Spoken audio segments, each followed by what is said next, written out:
Copeuch Inversiones, el sitio donde todos pueden invertir, y Universidad Central, 40 años formando personas, presentan Al Pan Pan.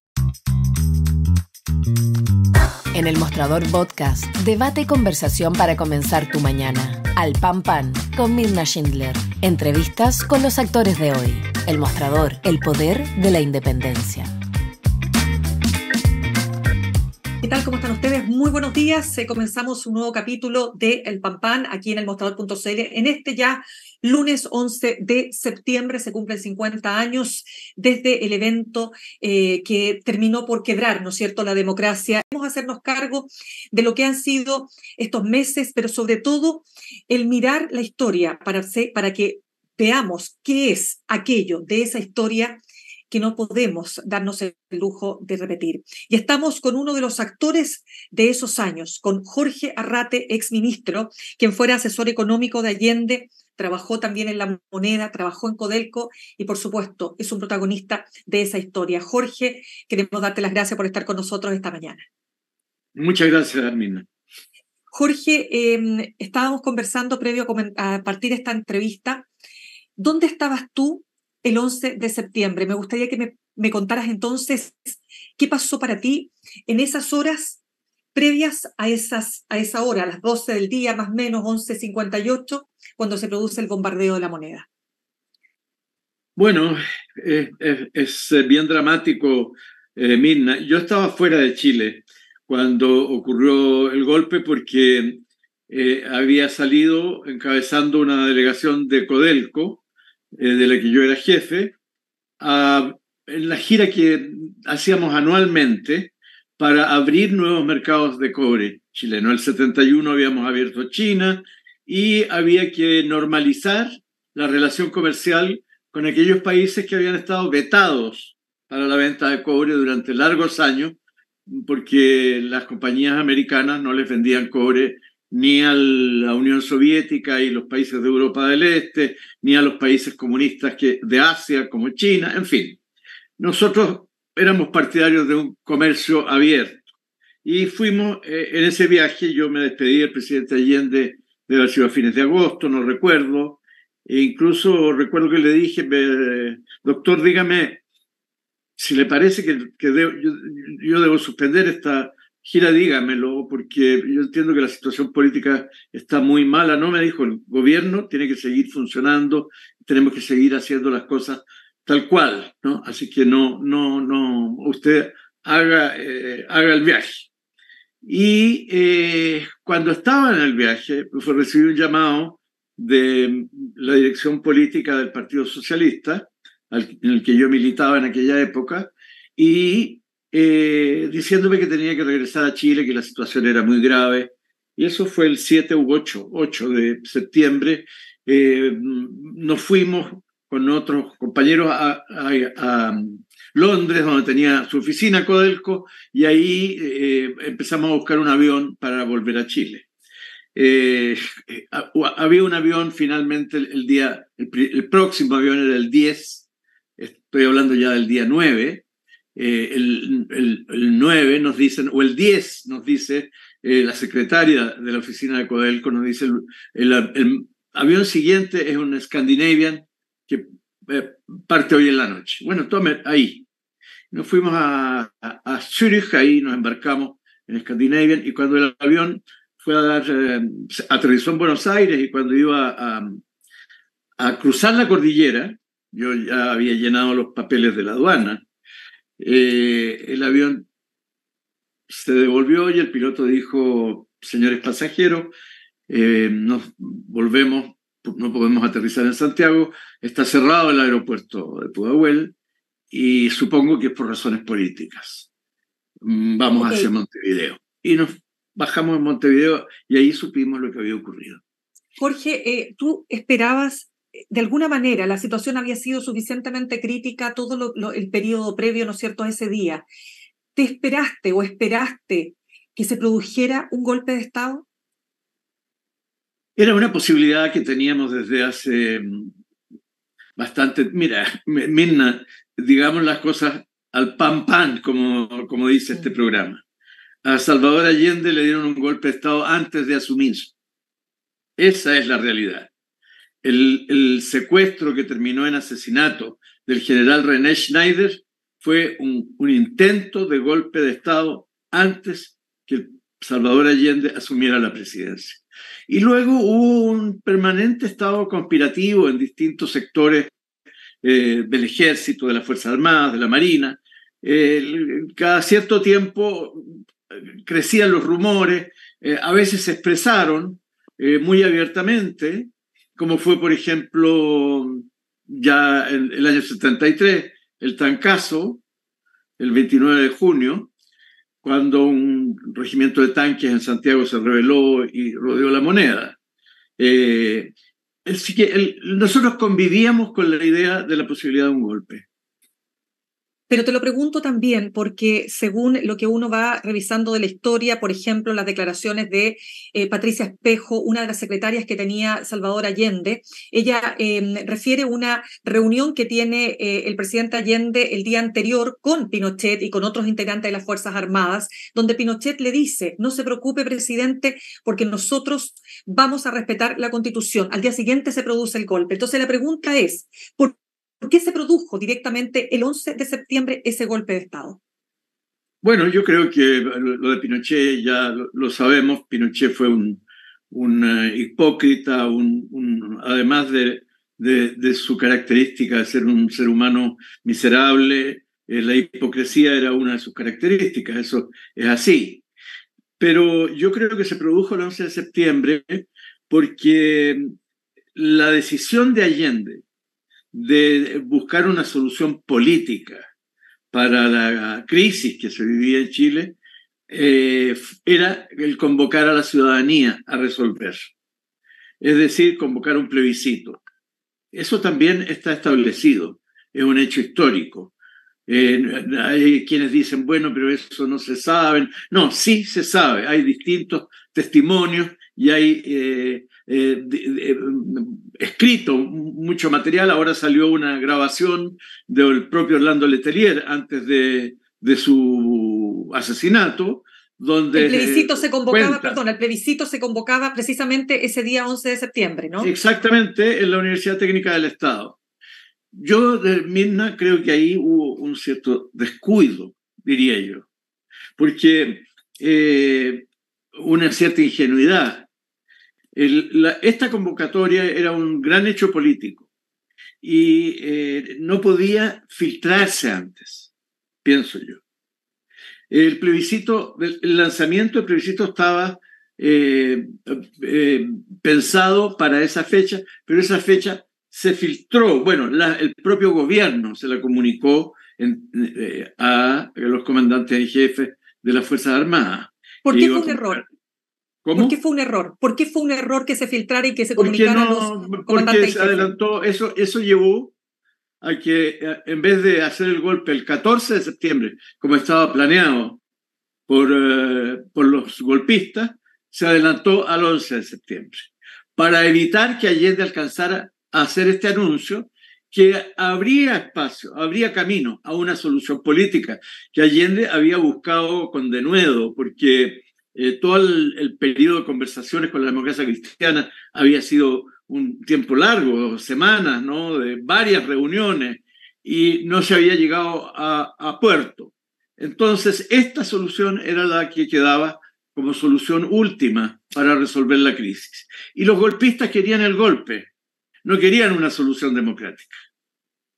Vamos entonces, Jorge, a analizar cómo llegamos a ese 11 de septiembre. Te lo pregunto porque ha habido una serie de declaraciones, se han publicado libros, y te voy a referir particularmente el libro de Patricio Aylwin, que habla sobre precisamente el periodo de la Unidad Popular. Y lo que dice Patricio Aylwin, entre otras razones, es que lo que aquí pasó es que Allende, que pretendía, ¿no es cierto?, establecer este famoso, esta vía chilena al socialismo por la vía democrática, en los hechos se vio atrapado por una coalición como la Unidad Popular, donde la las voces más vociferantes, los grupos más exaltados, el mismo Partido Socialista, Carlos Altamirano y el MIR por fuera, finalmente fueron agudizando las contradicciones a tal nivel que se hizo imposible la convivencia democrática. Quiero saber qué responsabilidad le asignas tú a Allende y a la Unidad Popular en el quiebre democrático.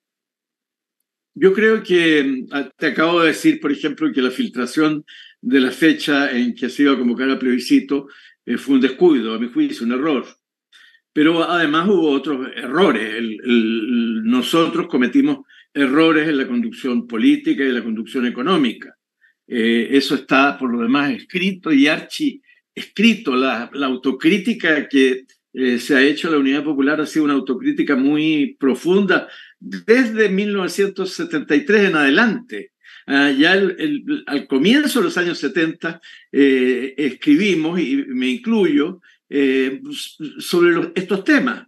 Entonces, no es que no haya una autocrítica de la Unidad Popular.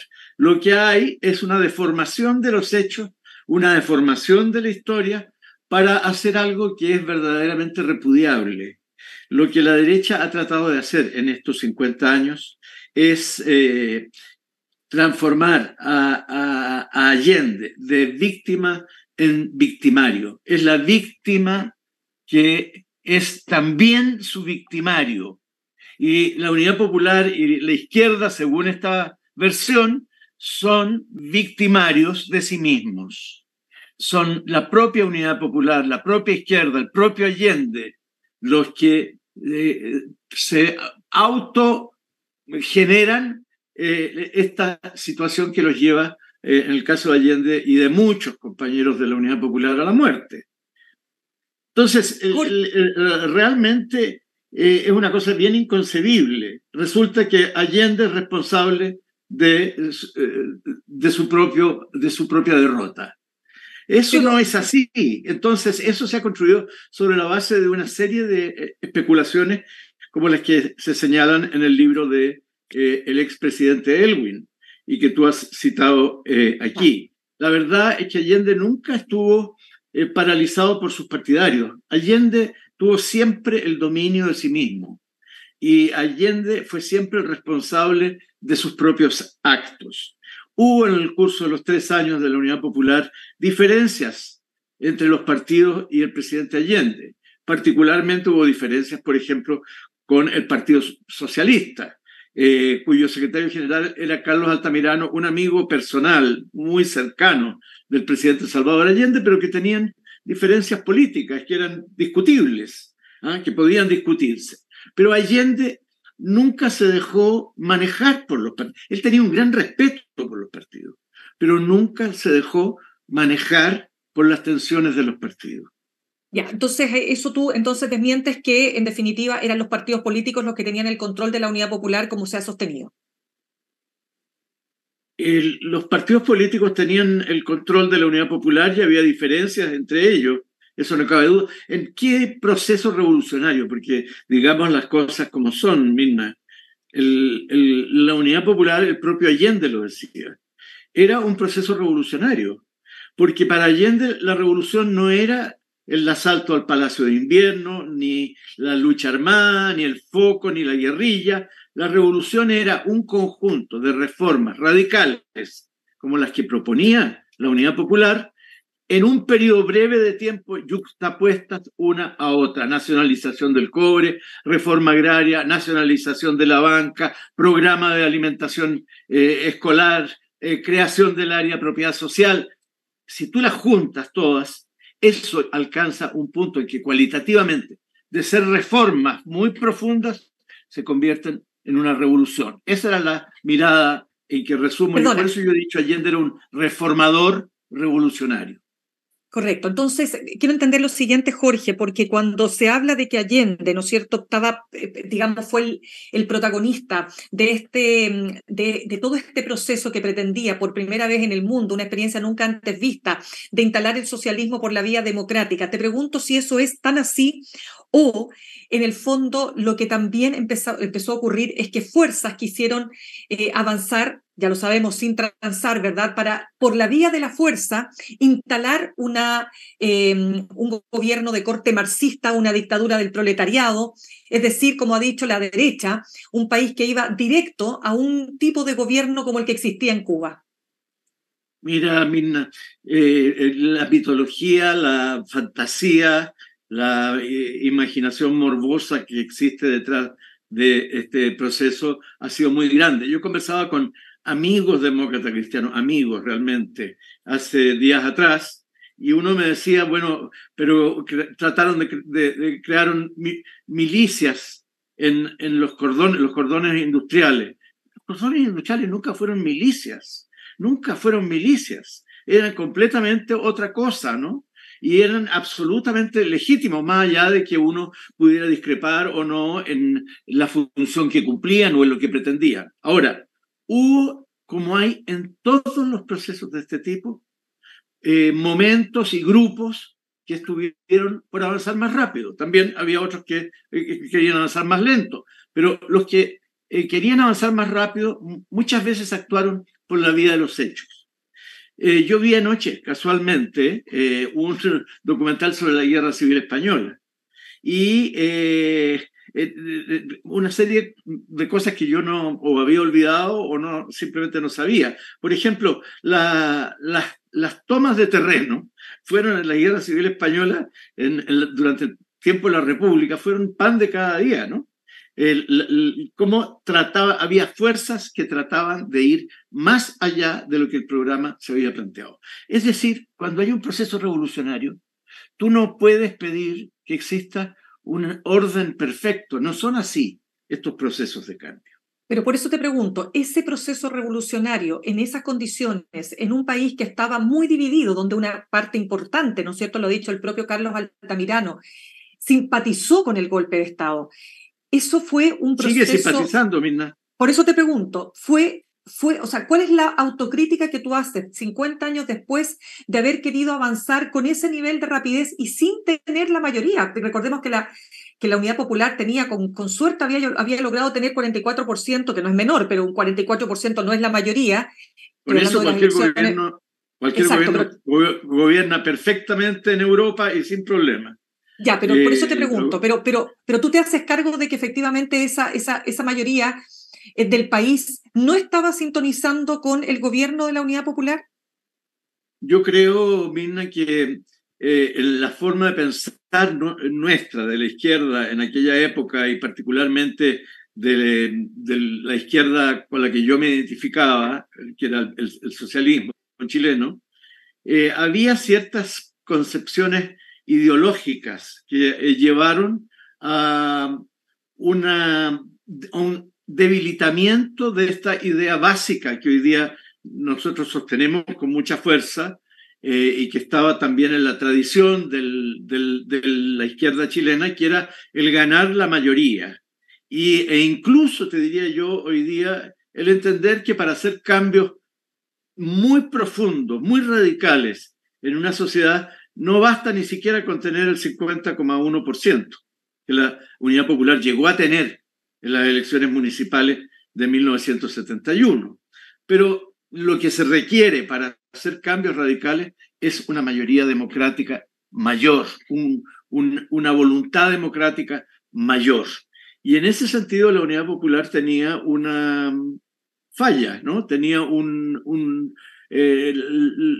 entusiasmo que iba más allá de lo que eran las posibilidades. Yo creo que nosotros debimos haber entendido mejor lo que era el Partido Demócrata Cristiano y un partido con un fuerte componente popular, donde había clases medias que estaban vacilantes y que debieran haber estado a favor del proyecto de la Unidad Popular, como lo estaba en principio Radomiro Tomic o los sectores de la democracia cristiana que se retiraron de su partido y formaron la izquierda cristiana y se integraron a la Unidad Popular. Hubo allí una falla, sin ninguna duda.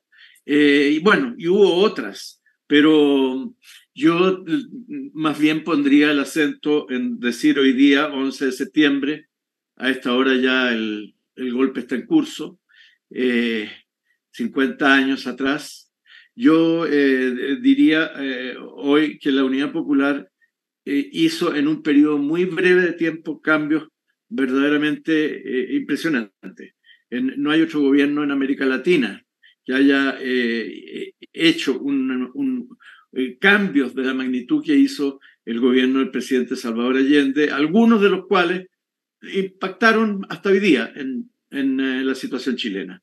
Muy breve para poder pasar al presente por todo lo que ha ocurrido en estos días, pero solo preguntarte, ¿cuánto afectaron la legitimidad del gobierno, las tomas de las industrias, las tomas de los campos, la sensación de la gente de sentir miedo también? Algunos dicen de que su propiedad privada le iba a ser tocada. ¿Cómo ves eso?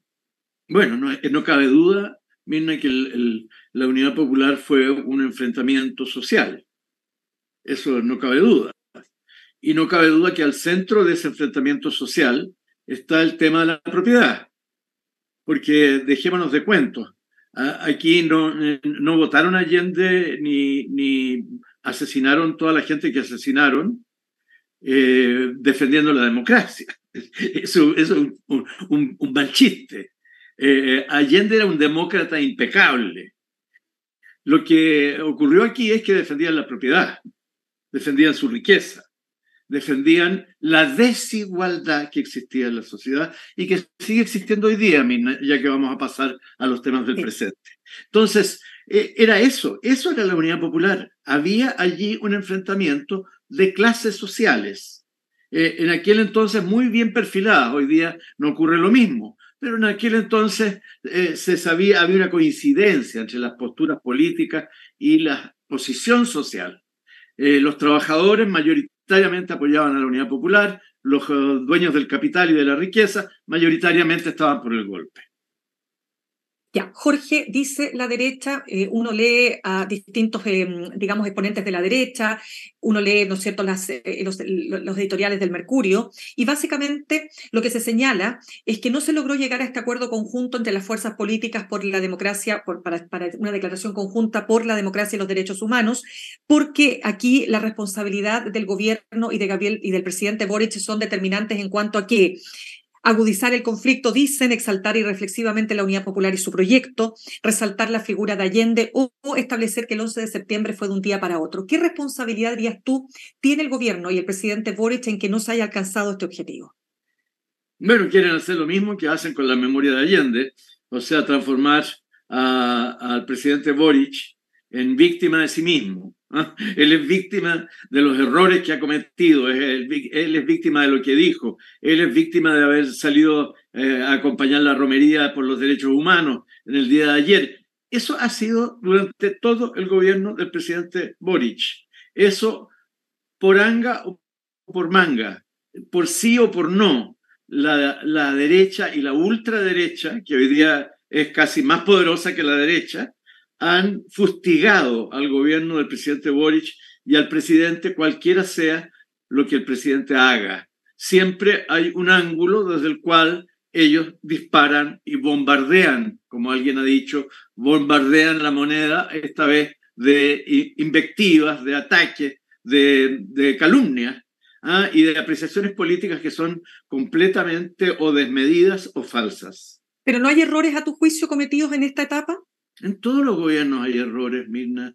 Y bueno, miremos el gobierno de Piñera, los gobiernos de Bachelet, los gobiernos de Lago. No, pero para llegar a un acuerdo. No acuerdo, pero los 40, los 30 años, los 40 años del golpe no han tenido, ¿no es cierto?, el nivel de conflicto y de polarización que tiene estos 50 años. Por eso te pregunto, ¿qué responsabilidad ves tú en el gobierno? Y luego, por supuesto, también, ¿qué responsabilidad ves en la propia derecha? No, yo en el gobierno veo la responsabilidad de desde mi punto de vista, el gobierno debió y debe tener una actitud de gran firmeza como la que sostiene hoy día el presidente en relación con la derecha. Yo creo que en el primer tiempo del gobierno hubo una cierta ingenuidad de creer que la derecha iba a reaccionar ante gestos de buena voluntad pero la derecha se ha opuesto a todos los proyectos del gobierno en el Congreso. Tiene paralizado, se votó contra la reforma tributaria, está contra la reforma de pensiones. En todas las áreas, la derecha no le ha dado ni la sal ni el agua al gobierno del presidente Boric. Entonces, la responsabilidad de la polarización, yo creo que básicamente no es lo único, es multifactorial en sus causas, pero básicamente se debe al crecimiento y aparición en Chile de una extrema derecha muy poderosa que hoy día controla, por ejemplo, la Convención Constitucional y que ha sido un catalizador de la atmósfera política, porque está arrastrando a la vieja derecha, a la derecha tradicional, a posiciones extremas, y está polarizando en relación con el resto del espectro político. Bien, ¿y cuál es la responsabilidad que tiene la derecha? Y te pregunto particularmente, Chile Vamos, en que no se haya firmado esta declaración, ¿y por qué crees tú que finalmente ellos no aceptan firmar esta declaración? Bueno, Chile Vamos no la firma, creo yo, porque no quiere aparecer ante la extrema derecha en una posición débil o dialogante con el gobierno. Yo no había visto nunca una negativa a dialogar en todos los ámbitos, retirarse de las mesas, no seguir participando, no dialogar, poner como exigencia, una cosa impresionante, poner como exigencia que el presidente cambie uno de sus ministros para poder dialogar. Pero si el Congreso es diálogo, el Congreso está hecho para que los parlamentarios ahí convivan y dialoguen, no solo para que se digan discursos que van en paralelo, que no se cruzan. Y la derecha es la que ha cerrado todas esas posibilidades. El único que hasta ahora ha dado un paso en una dirección de más apertura y de más sensatez, por eso yo dije el otro día cuando hizo unas declaraciones el presidente Sebastián Piñera, a algunos les llamó la atención y me dijeron, ¿y por qué dijiste esto? Yo dije, me parecieron, aunque discrepo de los contenidos, pero me parecieron con un tono de sensatez que no existe en el resto de la derecha. El único ha sido el presidente Piñera, que ha actuado de esa forma. No me corresponde a mí pensar por qué. Yo creo que hay un elemento de espíritu democrático en lo que ha hecho y yo lo valoro.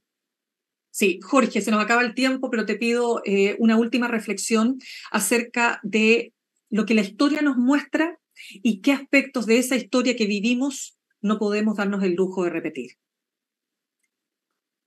Yo creo, Mirna, que para mí aquello de aquel tiempo, que es otro tiempo, ¿sí? Hace 50 años el mundo era otra cosa, ni Chile era otra cosa. La experiencia de unidad popular es un tiempo extraordinario, pero es irrepetible. Nadie puede pretender copiar o calcar, ni calco, ni copia los tiempos de Allende y de la Unidad Popular. Ahora tenemos que inventar, imaginar, construir nuestro propio sendero y nuestro propio camino para atender los objetivos que Allende tenía. Y un objetivo central de Allende era la justicia social. Eso en Chile se ha olvidado. Aquí no se habla ya de la desigualdad. Entonces, primera lección que yo saco de aquel tiempo: los grandes temas hay que ponerlos sobre la mesa. Y la gran herida en el alma de la sociedad chilena es la tremenda desigualdad que sigue existiendo en Chile. Leí esta mañana en el Mercurio a alguien que decía una cosa muy curiosa, decía, la pobreza aumenta porque aumenta la violencia.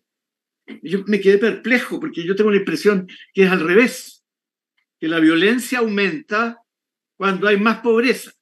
Todos los estudios señalan que mientras más igualitario, más justicia social hay en un país, hay menos criminalidad, hay menos delincuencia.